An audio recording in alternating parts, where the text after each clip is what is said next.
साथियों नमस्कार। आज हिंदी के क्लास में हम आपको एक नया टॉपिक पढ़ाएंगे। इसके पहले पढ़ाने से पहले हम आपको वर्ड पढ़ा चुके हैं, वाक्य पढ़ा चुके हैं, शब्द भी पढ़ा चुके हैं और वाक्यांश के लिए एक शब्द भी हो चुका है और कुछ तत्सम तद्भव की भी बात हुई है। साथ में कुछ अभी पिछले भाग में आपने देखा कारक भी हमने पढ़ा दिए हैं। तो हालांकि कारक समाप्त किया है तो नियम तो ये कहता है कि कारक की कुछ प्रैक्टिस हो जाए, लेकिन उसकी प्रैक्टिस हम अभी जब सब चैप्टर पढ़ा लेंगे तो बाद में जब मिक्स प्रैक्टिस कराएंगे तब आपको और अच्छा लगेगा। तो आज के वीडियो में हम आपको एक और नया चैप्टर खत्म कर दें। छोटा सा ये भी है, उपसर्ग प्रत्यय। उपसर्ग प्रत्यय ये टॉपिक आपको हम पढ़ा देते हैं। आज के भाग में उपसर्ग हो पाएगा, प्रत्यय अगले भाग में हो जाएगा। और पिछला जितना भी हिंदी हम पढ़ा चुके हैं वो आप सभी चीजें देखेंगे तो प्लेलिस्ट में सभी वीडियो हैं, आप देख लेंगे उनको। इसलिए क्योंकि फिर उसके बाद मिक्स प्रैक्टिस जब होगी ना तो आपका जब पढ़ा होगा तो मजा आएगा करने में। तो आज हम बात कर लें केवल उपसर्ग की। उपसर्ग क्या होता है? देखिए, एक प्रक्रिया शब्द निर्माण होती है। शब्द निर्माण, शब्द निर्माण का मतलब शब्दों का निर्माण करना, यानी हमें कुछ शब्द मिले हैं जो उन्हीं में कुछ जोड़ के घटा के कैसे भी शब्दों नए शब्द हम बना लेते हैं तो उसी को शब्द निर्माण कहते हैं। और ये शब्द निर्माण जो है हिंदी में 3 तरीके से होता है। एक होता है उपसर्ग प्रत्यय के द्वारा, यानी उपसर्ग प्रत्यय जो है शब्द निर्माण की एक प्रक्रिया है। और दूसरा होता है समास प्रक्रिया के द्वारा, यानी समास के द्वारा। और तीसरा है संधि के द्वारा, यानी कोई भी शब्द निर्माण जो होता है या तो उपसर्ग प्रत्यय से होगा या समास से होगा या संधि से होगा। तीनों से शब्द का निर्माण किया जाता है। तो हम क्रम से हैं, तो पहले उपसर्ग प्रत्यय की बात कर लें, उसके बाद आगे बात करेंगे। देखिए, एक चीज तो क्लियर हो गया कि जो उपसर्ग है ये शब्द निर्माण करेगा, यानी शब्दों का निर्माण होगा इससे। और इसका नाम उपसर्ग क्यों पड़ा? ये 2 शब्दों से मिलकर बना है, उप और सर्ग। उप और सर्ग, इनसे उपसर्ग नाम इसका पड़ा है। इसमें दोनों का अर्थ अगर निकाला जाए तो उप का अर्थ होता है समीप और सर्ग का मतलब यहां पर है निर्माण करने से, यानी सृष्टि करने से। तो देखा जाए दोनों शब्दों का अगर अर्थ निकालें तो समीप, नजदीक, समीप और सृष्टि करना, यानी इसकी परिभाषा भी निकल सकती है कि उपसर्ग वे शब्दांश होते हैं, शब्द नहीं होते, शब्द का अंश होता है। उपसर्ग वे शब्दांश होते हैं जो किसी भी शब्द के, शर्त है किसी भी शब्द के, और शब्द आपको मालूम है क्या होता है? शब्द जानते हो किसे कहते हैं? पढ़ा चुके हैं आपको शब्द। शब्द वो होता है जो 2 या 2 से अधिक वर्णों का समूह हो, लेकिन उसका कोई ना कोई अर्थ हो। तो 2 या 2 से अधिक वर्णों का वह समूह जिसका अपना कोई अर्थ होता है वो शब्द कहलाता है। तो कह रहा कि उपसर्ग वे शब्दांश होते हैं जो किसी भी शब्द के, यानी वो शब्द होगा प्रारंभ में जुड़कर, यानी उसके समीप आकर किसी नए शब्द का निर्माण करते हैं। इसकी परिभाषा ध्यान दीजिएगा। उपसर्ग वे शब्दांश होते हैं जो किसी भी शब्द के प्रारंभ में जुड़कर, किस में जुड़ेंगे? शब्द में। शब्द के प्रारंभ में जुड़कर आगे जुड़ते हैं। एक सवाल यहीं से मिलता है, उपसर्ग कहाँ जुड़ते हैं? तो शब्द के प्रारंभ में।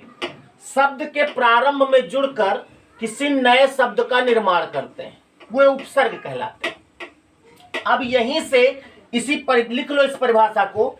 उपसर्ग वे शब्दांश होते हैं जो किसी भी शब्द के प्रारंभ में जुड़कर नए शब्द का निर्माण करते हैं। अब इसमें जो है एक शर्त है कि वो शब्द में जुड़ेंगे, और कहां जुड़ेंगे? प्रारंभ में। तो आपको इसी शर्त के इसी आधार पर उपसर्ग पता कर लेना है। अगर कोई उपसर्ग शब्द में जुड़ा है, प्रारंभ में जुड़ा है और शब्दांश होता है यानी छोटा होता है, तो प्रारंभ से अगर छोटा, जितना छोटा हटाने के बाद उधर शब्द बच जाए वही उपसर्ग होगा। ध्यान से देखिएगा, उपसर्ग शब्द के प्रारंभ, कॉन्सेप्ट में बता रहा हूं। अगर ये कॉन्सेप्ट दिमाग में आ गया ना तो कोई भी उपसर्ग होगा, आपको ये भी नहीं मालूम होगा उपसर्ग होता है कि नहीं होता है। आप किसी शब्द में कौन सा उपसर्ग निकाल लोगे। क्या है टेक्निक जरा देखिए। सब उपसर्ग जो होता है किसी शब्द के प्रारंभ में जुड़ता है, प्रारंभ में। तो अगर किसी शब्द में ये पूछा जाए इसमें कौन सा उपसर्ग है, तो फिर आप प्रारंभ से हटाओ छोटा से छोटा, जितना छोटा हटाने के बाद शब्द बच जाए वही उपसर्ग होगा। कैसे जरा देखिए। जैसे मान लिया एक शब्द लिखा है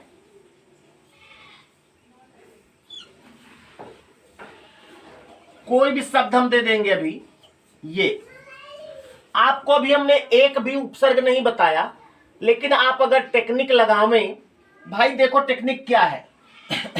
ये क्या है? मार्कर है। इसमें हमने क्या लगाया? कैप लगा दिया। कैप लग गया। तो ये मार्कर में कैप लगा है, तो अगर कैप हटाएंगे तो क्या बचेगा? मार्कर। कोई बोतल है उसमें कैप लगाया आपने, ढक्कन लगा दिया, अगर उसका ढक्कन हटा दोगे तो क्या बचेगा? बोतल। तो शब्द के प्रारंभ में उपसर्ग लगता है। अगर उपसर्ग को हम ढक्कन समझ लें, कैप समझ लें, और शब्द को मार्कर समझ लें, तो अगर उपसर्ग हटाएंगे तो शब्द बचना चाहिए कि नहीं? क्यों भाई? क्योंकि उपसर्ग शब्द में ही लगेगा, और शब्द वो होता है जिसका कोई अर्थ होता है ना? तो जरा इसमें देखें, इधर से शुरू में लगता है ना, तो शुरू में छोटा से छोटा हटावें, तो अगर हम प्र हटा देंगे तो क्या बचेगा? वाह बचेगा। और वाह एक शब्द होता है कि नहीं? इसका मतलब प्रवाह में कौन सा उपसर्ग है?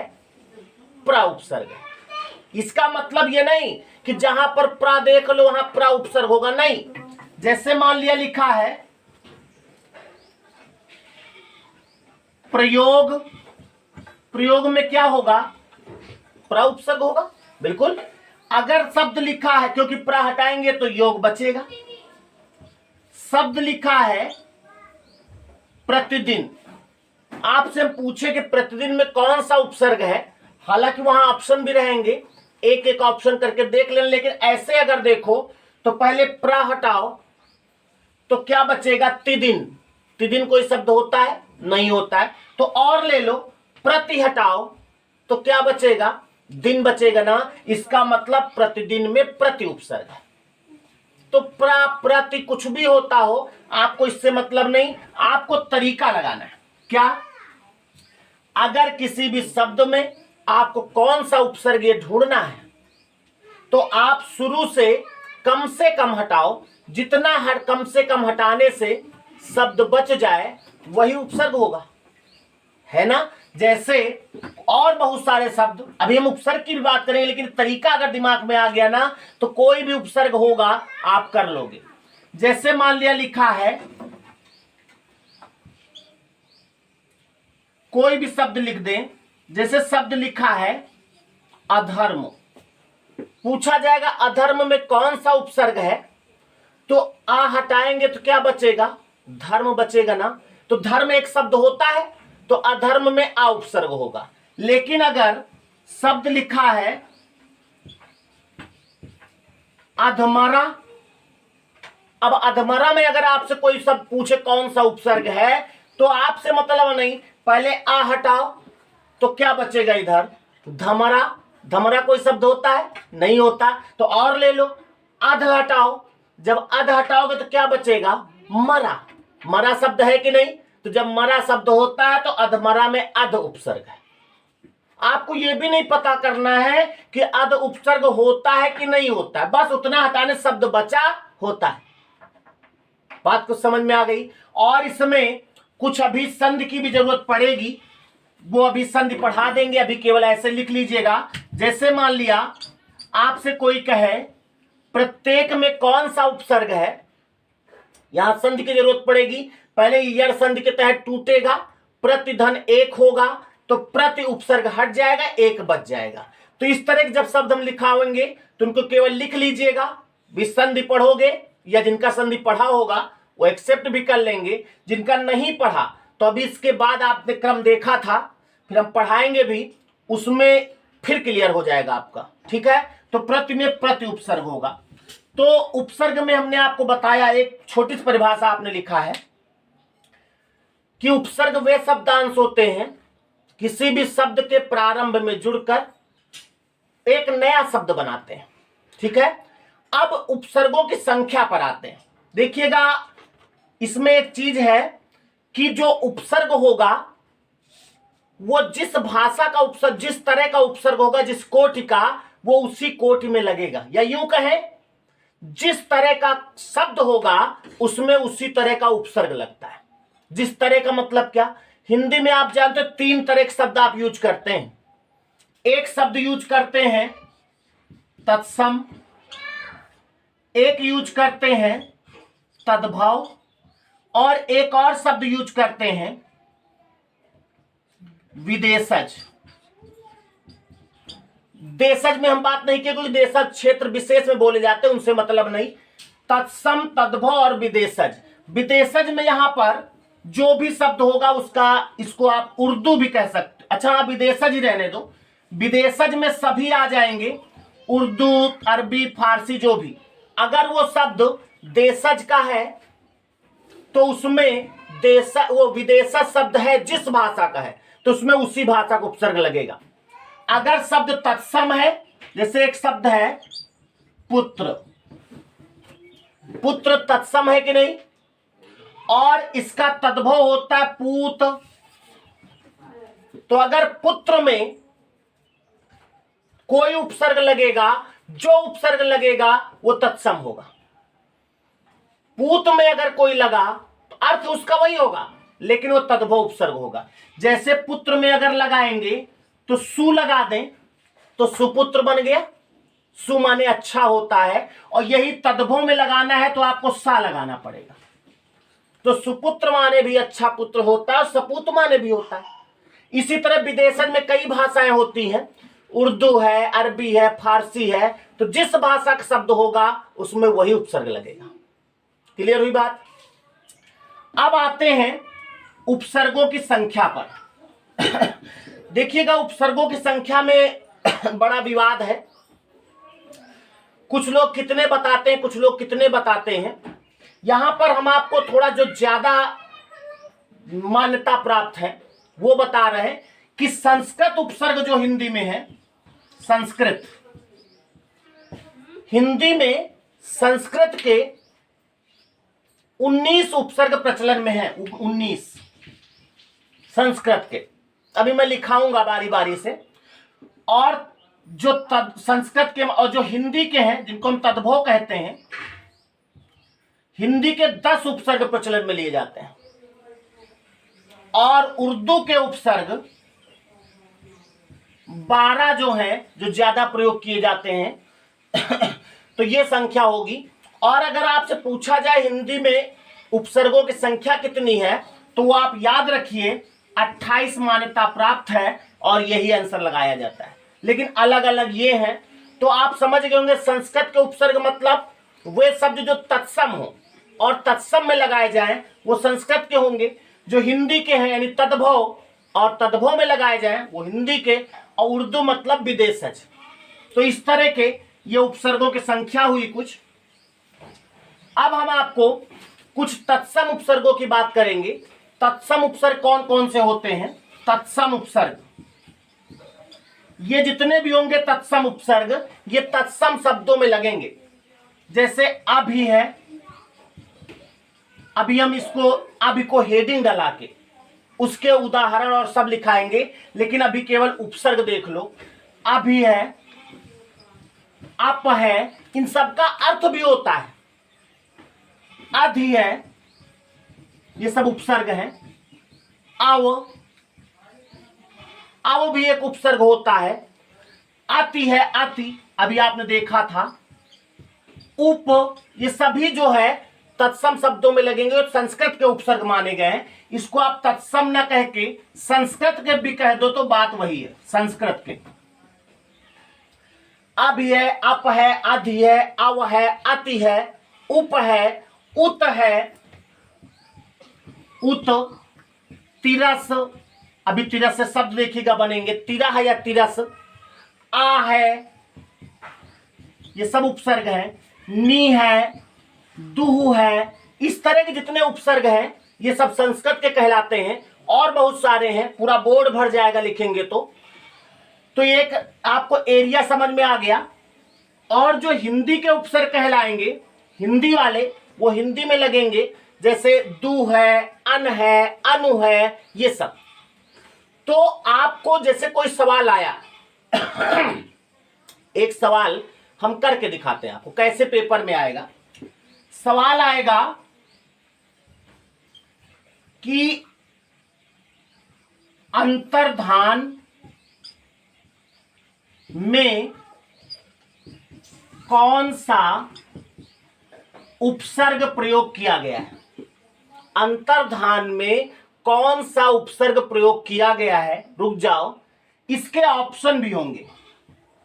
पहला ऑप्शन है आ, दूसरा ऑप्शन है अंत, तीसरा ऑप्शन है अंतः और चौथा ऑप्शन है अन। ध्यान दीजिएगा, हमको नहीं मालूम अंतर्धान में कौन सा उपसर्ग है। 4 ऑप्शन है, इनमें से एक एक हटाएंगे। जितना हटाने के बाद उधर शब्द बच जाए वो उपसर्ग होगा। आ हटाओ जरा, इसका बड़ी सावधानी समझिएगा। अगर ये तरीका समझ में आ गया ना तो कोई उपसर्ग होगा आपसे बचेगा नहीं, पक्का करके देखिएगा। आ हटाओगे तो क्या बचेगा। आ हटाने के बाद जो बचेगा ना उसको हम पढ़ ही नहीं सकते, इतना बचेगा। पढ़ के दिखाओ जरा। काया लिखाया नहीं पढ़ सकते क्योंकि शुरू में आधा ना है और ये नहीं उच्चारित किया जा सकता। या तो उसके बाद या होता तो न्याय कह देते, न तो करना कैसे पढ़ पाओगे, नहीं कर पढ़ पाओगे। इसके पहले स्वर होना चाहिए था। तो ये जब पढ़ने में नहीं आ रहा तो शब्द नहीं है, और नहीं है तो ये उपसर्ग भी नहीं। अंत हटाओगे तो क्या बचेगा। धान नहीं, धान रा कहां चला गया, रा भी तो है, तो इतना बचेगा। ये पढ़ो इसको। फिर वही बात, ये रा लगा यहां पे लेकिन यहां पढ़ा जाएगा और इस रा से कभी शुरुआत नहीं होती, यानी ये भी नहीं पढ़ सकते, तो ये भी नहीं होगा। अब क्या है, अंतः लिखा है। अगर अंतः इसका हटाएंगे तो ये अंतः जब हटेगा तो संधि जब आप पढ़ोगे तो विसर्ग संधि में होता है। जब विसर्ग से पहले आ स्वर हो, उसके बाद किसी वर्ग का तीसरा चौथा पांचवा हो तो आ विसर्ग के स्थान पर रा हो जाता है। तो अंतः जब हटाओगे तो इधर बचेगा धान। शब्द है कि नहीं है। शब्द जब शब्द है तो इसका मतलब इसमें अंतः उपसर्ग है। इस तरह से आपको करना है। बाकी अभी हम जब इसकी सूची आपको दे रहे हैं, अभी लिखा रहे हैं आपको, तो एक एक शब्द पे चर्चा करेंगे। लेकिन आपको इतना जरूर ध्यान देना है, इसी से आपका बेड़ा पार होगा। बाकी तो हम आपके दिमाग में सवाल ज्यादा डाल दें, इसके लिए कर रहे हैं। तो अब हम एक एक उपसर्ग की बात करेंगे, उनका अर्थ भी बात करेंगे, क्या अर्थ होता है, और उस पर बात करेंगे। तो अभी जैसे अंतर्धान में आपने देखा अंतः उपसर्ग था, तो इसका मतलब अंतः एक उपसर्ग होता है। और इसका अर्थ क्या होता है। अंतः का अर्थ होता है, अंतः माने होता है वर्जित। अंतः माने वर्जित नहीं होगा, अंतः माने अंदर। अंतः माने क्या होता है? अंदर, यानी भीतर, भीतर भी कह सकते हो। तो यहां पर जो शब्द अंतः से बनेंगे उनमें भीतर या अंदर की बात होगी कुछ, तो ये अंतः उपसर्ग जो है वो अंदर या भीतर के अर्थ में प्रयोग होगा। अब इनके हम शब्द दे रहे हैं आपको, शब्द देखिएगा और उनका अंतः हटा के देखना कोई शब्द बच रहा है कि नहीं, ठीक है? तो इनके कुछ शब्द हम आपके सामने लिख रहे हैं, या चाहेंगे स्लाइड दे दी जाए, अंतः उपसर्ग के शब्दों की स्लाइड लाई जाए। ये देखिए, इनको आप जरा करो, जरा इसमें अंतः हटाने के बाद शब्द ढूंढो जरा, हम भी साथ दे रहे हैं, आपका प्रयास आप करें।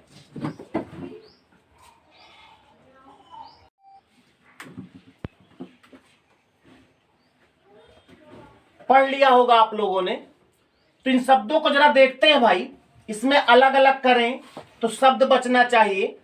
जैसे आप पहला शब्द देख रहे हैं, और इसके लिए विसर्ग संधि अगर आपने पढ़ा है बहुत जल्दी समझ में आ जाएगा।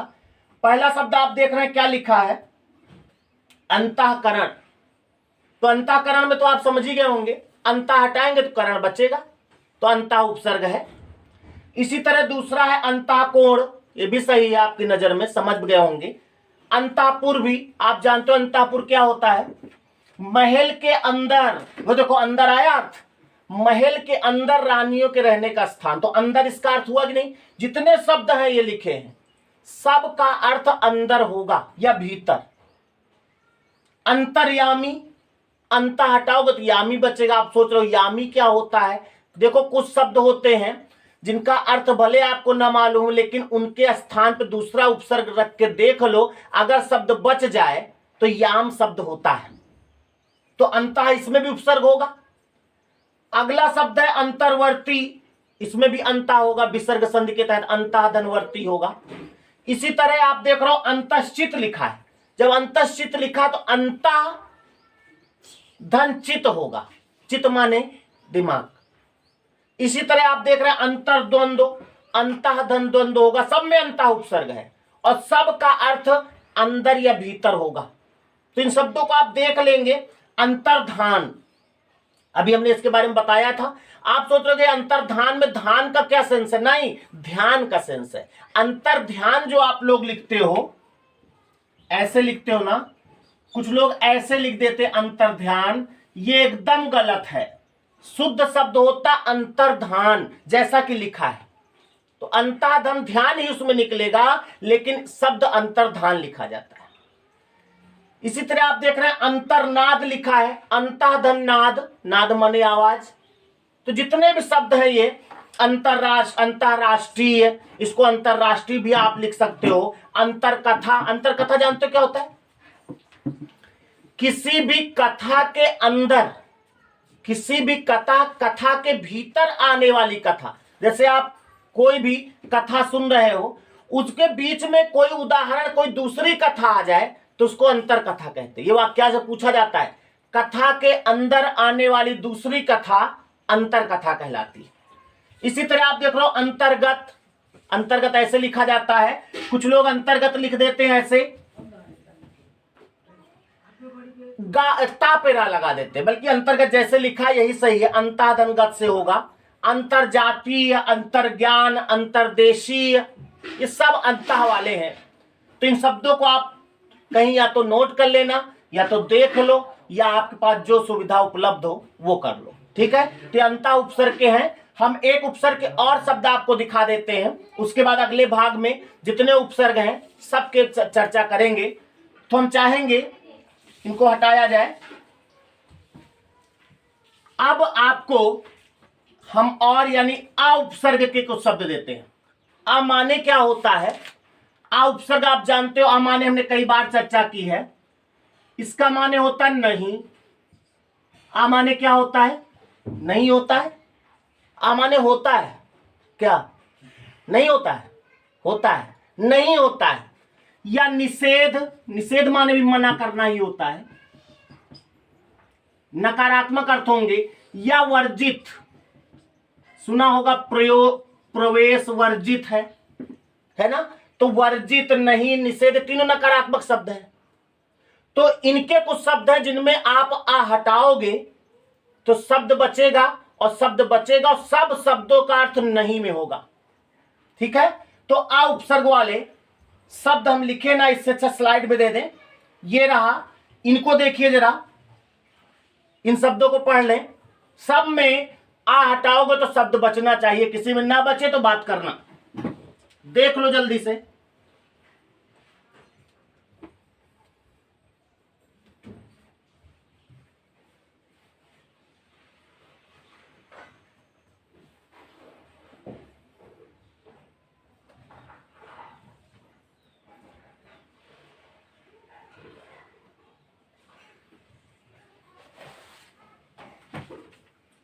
देख रहे हैं आप, अकल्पित लिखा है, यानी आ हटाएंगे तो कल्पित बचेगा। अकल्मश यानी आ हटाएंगे तो कल्मश बचेगा। अकल्याण यानी न कल्याण, आ माने हटा नहीं होता यानी कल्याण ना हो। अकथ लिखा है, यानी जो कहा न जाए। अकथनीय, जो कहने योग्य ना हो। अकरणीय लिखा है, जो करने योग्य ना हो। देखो ये प्रत्यय जिसमें लगता है वो योग्य हो जाता है। अच्छा, आप सोच रहे होंगे आवाज कहां से आ रही है? अरे हम यहीं पे हैं भाई। उसके बाद अकराल लिखा है, अकराल यानी कि कराल। अकर्मक लिखा है, अकाज लिखा है, अकारण लिखा है। इन शब्दों को आप देख लीजिएगा, और सब में किसी भी शब्द में कोई दिक्कत आवे तो आप उनको बात करें। आ हटाओगे तो शब्द बचना चाहिए, है ना? तो आप देख रहे हैं जितने शब्दों में आ लगा है तो इनमें सब में आ उपसर्ग है। तो आप इसको करेंगे क्या, जो जो हम लिखा रहे हैं इनको आप लिखते चलिएगा। दो उपसर्ग मैंने आज बताए केवल, अंतः और आ। बाकी अगले भाग में देंगे, क्योंकि ज्यादा बड़ा एपिसोड दे देंगे तो आप पढ़ते नहीं हैं, ऐसा मुझे खबर मिली है। और अगर आप पूरा पढ़ें तो हमको मैसेज करें, हम बड़े वीडियो आपको दे देंगे, अगर वाकई आप साथ दे तो। फिलहाल आज के भाग में इतना ही। अगले भाग में हम उपसर्ग पे ही चर्चा करेंगे, और कुछ और उपसर्ग जो इंपॉर्टेंट हैं उनकी बात करेंगे। और वीडियो को अगर अच्छा लगा हो तो लाइक कर दीजिए, इसको सब्सक्राइब कर दीजिए अगर नहीं किए, नए हैं चैनल पर। लेकिन अगर नए हैं तो सब्सक्राइब तो कर ही लीजिए। उसके पहले प्लेलिस्ट देख लीजिएगा, उसमें बहुत हिंदी का मैटर है, उसको जरूर पढ़ लीजिएगा। और शेयर कर दीजिए जितना ज्यादा हो जाए। ठीक है, तो आज यहीं तक, मिलते हैं अगले भाग में उपसर्ग के साथ ही। नमस्ते।